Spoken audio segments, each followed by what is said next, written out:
episode 5. We're calling this Our Busy Lives. Life seems so busy. There always are routine things that need addressing, besides unexpected events that crop up during the day that demand our attention. We have a saying in our house that whenever a task is completed, we say, "Now, on to the next thing," and so it goes. If we stop for a break and make a cuppa, it's then I realise we were out of milk, so now I'm off to the shop. And then I get back and I just sit down and the front doorbell.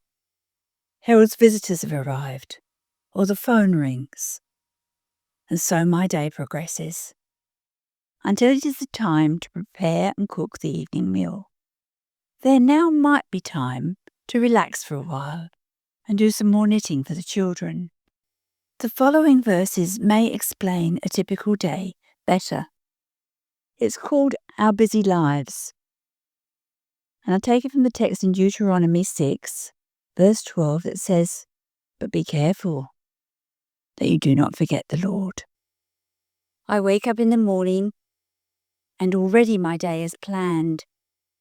For there's so very much to do as I take all the jobs in hand. I have hurried breakfast and then pull the vacuum from its nook, push the cleaner around the house. Then from the cupboard a duster took. And when the house has been cleaned up, I drive off to the local shop to buy more food and pay more bills. No time to chat or look or stop. Now it's on to the next thing, for there's phone calls I have to make. Then gather up ingredients for the cake I promised to bake. It's time to do the garden and take grandchildren to the zoo. For my daughter is so busy and Mum has so much that she must do. Returning home exhausted, there is dinner now to be cooked.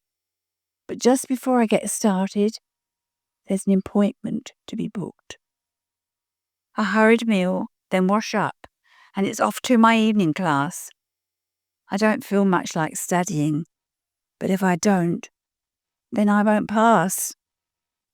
At last, I'm home for a while, and I fall thankfully into bed. One more busy day is over, and I can rest my weary head.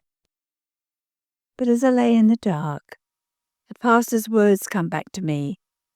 Don't be so bound to the urgent that the important you don't see.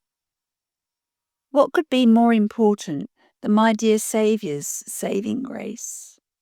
And though he's been with me all day, I've not left time my Lord to face. So, when I wake up tomorrow, before I start my hectic day, I'll read his word and be refreshed as I come to my Lord and pray. So, Father, please forgive me for my dire neglect of you. Let all my days from this day on be lived for you, my whole day through. And though I may be busy, as my routine demands of me, I'll keep the important in sight, so your light I may always see.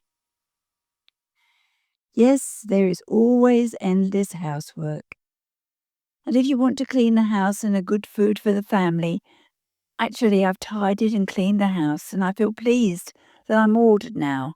And my house looks neat, even though it doesn't seem to stay that way for very long. However, I know that the Lord never changes. He's always there to listen when I need to talk. In fact, I love the hymn where the lyrics tell us that yesterday, today, tomorrow, Jesus is the same. This next poem is about housework, and I've taken it from Proverbs 31, verse 27, where it says, "She watches over the affairs of her household and does not eat the bread of idleness." Well, I'm tackling all the housework like I always do each week. There is dust and dirt and endless mess almost everywhere I seek. And so I get out the dusters and the soapsuds, cloths and broom. Then I set about the task at hand as I clean up every room. My house, it now looks in order. And I sit me down to rest, for I now know that my little house is looking its very best. I guess my life is just like that, whatever my intention, for I try to clear it, then I find, too many times to mention, that my life is not in order. I haven't done what I could, so I ask God to forgive my sins and start over like I should. I guess just like my little house, my life will not perfect be, but I will always keep on trying, with God to encourage me. Yes, our life is so busy, but life is also precious, as it's a gift from God. Although days pass quickly, it is important to get priorities right. During the day, I often send what I call arrow prayers to Jesus, but I need some quality time to pray and to pray with the Lord and just to sit in a quiet place.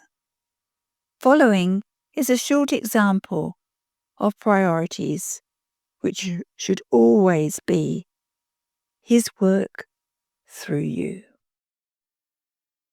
Priorities is taken from Matthew chapter 6 verse 33 that says, "But seek first His kingdom and His righteousness, and all these things will be given to you as well."